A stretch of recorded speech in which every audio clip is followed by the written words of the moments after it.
এই ছোট বউ, তুমি নাকি সুজনরে জমি লিখে দিতে কইছো? হ্যাঁ, আপনার পোলা আমারে জমি লিখে দিব কয়ে বিয়া করছে। আমার পোলা তোমার কিচ্ছু দিব না। এই মহিলা একদম কথা কও, নইলে ঘাড় ধাক্কা দিয়া বাড়ি থেকে বাইর করে দেব। আমার বাড়ি থেকে আমারই ঘাট থেকে বাইর করে দেবা? বাহ, হ্যাঁ দিব। স্বপ্না, তুমি তো বেশি বাড়াবাড়ি করতেছো। তাহলে দাও, কবে আমার জমি লিখে দিবে এটা কও? দিব না। তাহলে আমিও তোমার ঘর করবো না। ঠিক আছে, তুমি চলে যাও। চলে গেলে সরলার মতো তোমারও বিদায় করে দিবি। সরল আর বের করতেছিস দেখা, আমার বেলা তা হইব না। মা, স্বপ্ন তো মামলা করতে যেতেছে, ওরা ফিরাও।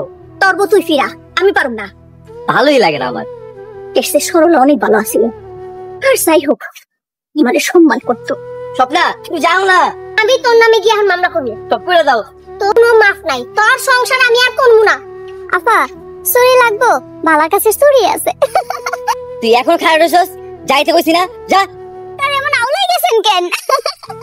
এই আমগো মাঝখানে তুই কথা কবি না। আমার কথা কোনের দরকারও নাই। তবে আপনাকে সংসারে আগুন দিল কে? আমাকে সংসারে আগুন দিব এমন করে যে কার আছে? কারো কলেজা নাই। তাই বুঝছেন, কারো ক্ষতি করলে নিজেরই ক্ষতি। এই একদম হাসবি না কইলাম। তো মনে আপনিও হাসেন, হাসলে বেশি দিন বাঁচবেন। এই যা আমার সঙ্গে যা। আমি তোর লগে সংসার করব না, তোর ভাত খাবো না। একদম আমার সাথে টাচ করি না। কি স্বপ্না, একটু বুঝো। হ্যাঁ স্যার কইতাছি। কিসে বাবা? আমার ছোট বউ চলে যেতেছে, আপনি একটু বুঝেন না কাকা। ও চলে দিবা কে? আমি ওর মতো খস্তরের লগে সংসার করব না। কি?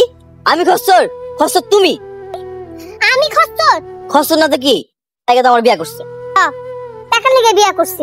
এখন দে, দেন মহারাজ 5 লাখ টাকা দে, নাইলে মামলা করব। এত টাকা আমি দেবো? আমি টাকা দিতে পারবো না। থাক তাহলে তুই দেখ আমি কি করি। সুজন, আরে বড়ি ফিরাও, আর গিয়া মামলা করলে তো তুমি জেলে যাইবা। কি কোন কাকা? আরে খারাই রইছো কেন?